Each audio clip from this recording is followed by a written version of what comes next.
어머니가 여자라는 걸 왜 몰랐을까? 구멍가게 노부부의 작은 틈. 2021년 봄날, 막내인 작은 아들이 대학 진학과 동시에 기숙사에 들어갔다.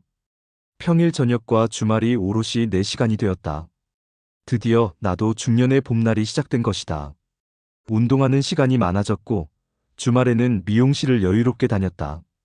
단골 미용실 K 원장님은 나와 고양이 같고, 나이도 비슷하여 손님이 없을 땐 서로의 고민을 털어놓는 자매 같은 사이다. 40대까지는 애들과 남편 중심 이야기를 하다가 50대가 되어서는 친정어머니 걱정과 우리들의 건강 이야기를 많이 나눴다. 한 번은 미용실 원장님이 순천 할머니들의 공저 우리가 글을 몰랐지 인생을 몰랐나를 내밀었다. 부제는 여든 앞에 글과 그림을 배운 순천 할머니들의 그림일기인데 염색하는 동안 몰입해서 읽었다.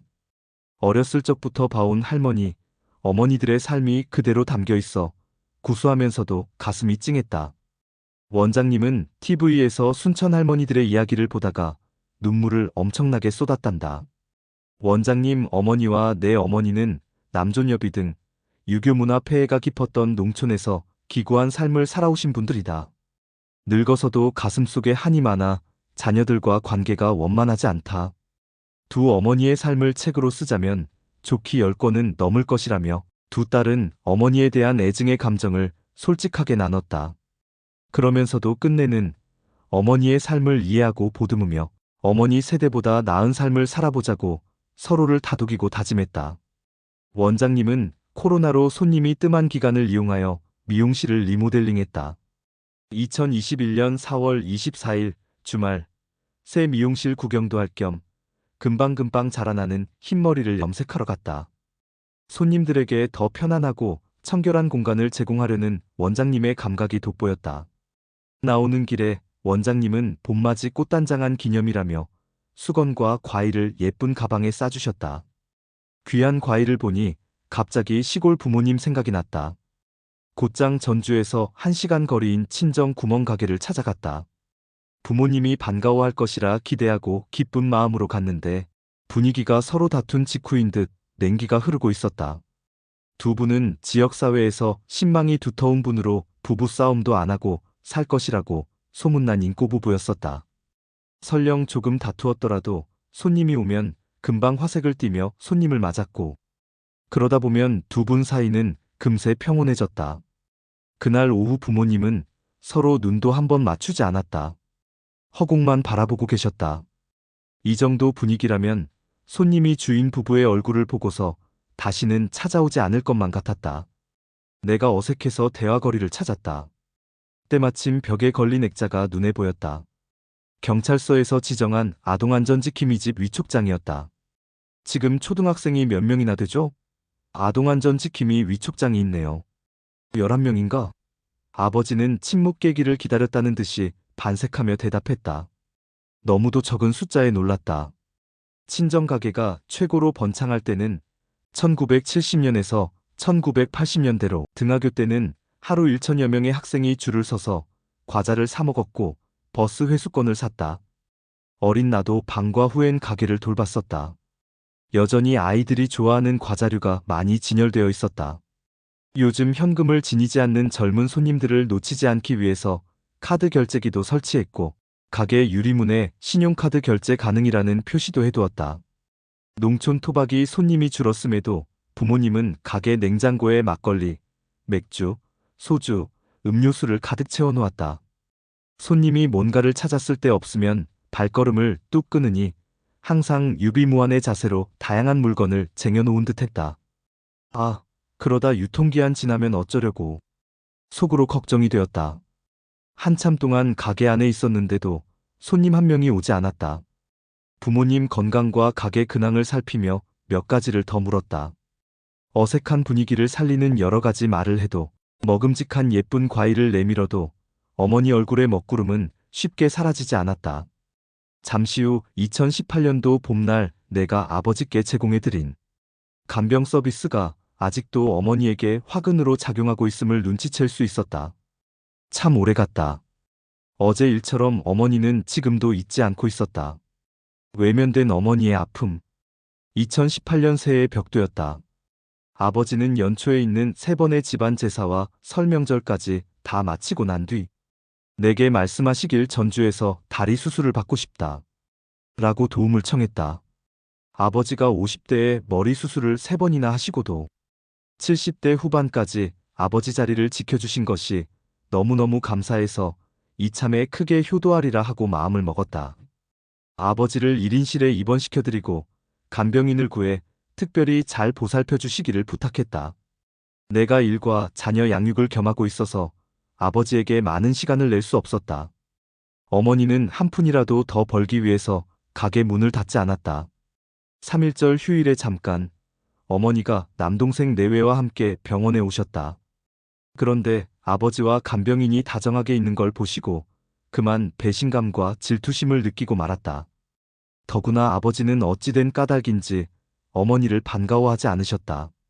나 걱정 말고 가게 오래 비우지 말고 어서 내려가 봐.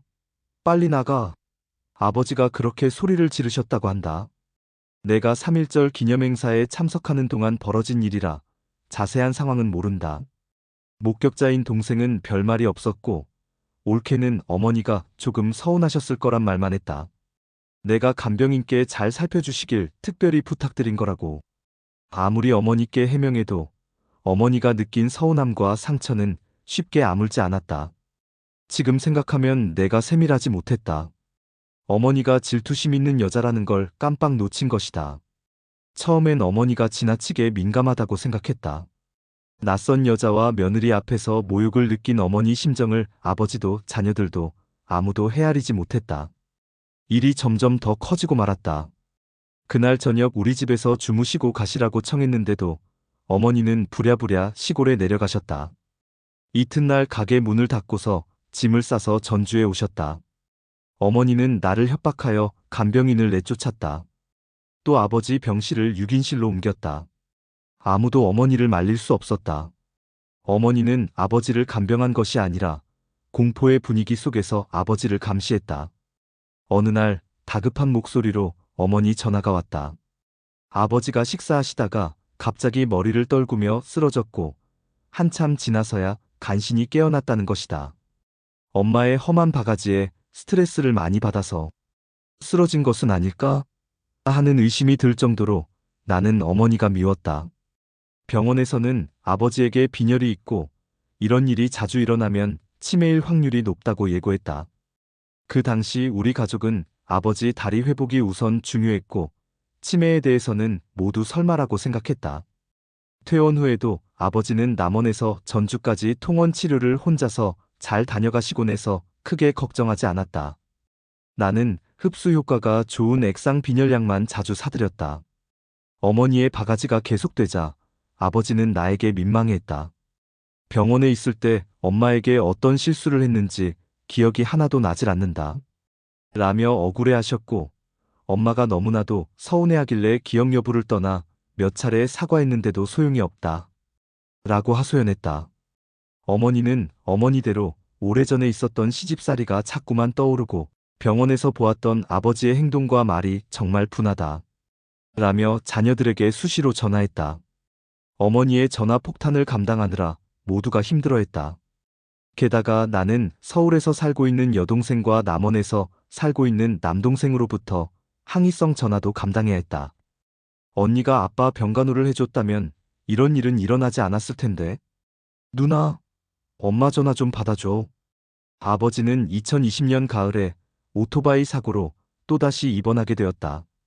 이번엔 언니가 근무하는 남원의료원에 입원하셔서 간병인을 따로 부르지 않았다. 하지만 어머니의 우울증과 피해망상은 더 심해졌다. 아버지는 사고든 노안이든 아프시면 병원에 입원하여 자녀는 물론 친척들의 극진한 문병을 받는데 어머니 당신은 평생을 가게에 묶여 사는 신세였다. 아파도 병원에 가지 않았다. 어머니께 병원에 가보시길 권했으나 내 나이 산속에 누워있을 나이다. 병원에 누워있거나 집안에 누워있거나 누워있는 건 마찬가지다. 라며 정작 사양하셨다. 평생 아버지 건강을 먼저 챙겼고 자신의 아픔에 대해서는 뒷전이고 결국은 화병까지 키운 가련한 여인이 내 어머니였다. 부모님의 건강이 급격히 나빠지고 부부 사이와 가게 사정까지 한꺼번에 무너졌다는 사실을 그간 나는 미처 알지 못했었다. 최근 몇 년 동안 아들의 예체능 교육과 직장 생활을 병행하며 눈코 뜰 새 없이 바쁜 나날을 보내고 있었기 때문이었다. 더구나 2020년은 남편이 공직에서 명예퇴직한 뒤 법무사 사무소를 막 시작한 시점이어서 내조가 절실히 필요했다. 2021년 작은 아들이 대학에 진학하고 나서야 비로소 주말에 숨 돌릴 수 있었다. 그제야 친정 부모님의 달라진 모습을 마주하게 되었다. 아버지에겐 치매의 징후가, 어머니에겐 깊은 우울감이 느껴졌다. 그 순간 깨달았다. 부모님은 이미 황혼의 강을 건너고 있었고, 나도 이제 노부모의 딸이 된 것이다. 앞날이 어떻게 전개되어 갈지는 오직 하나님과 시간만이 알 수 있었다.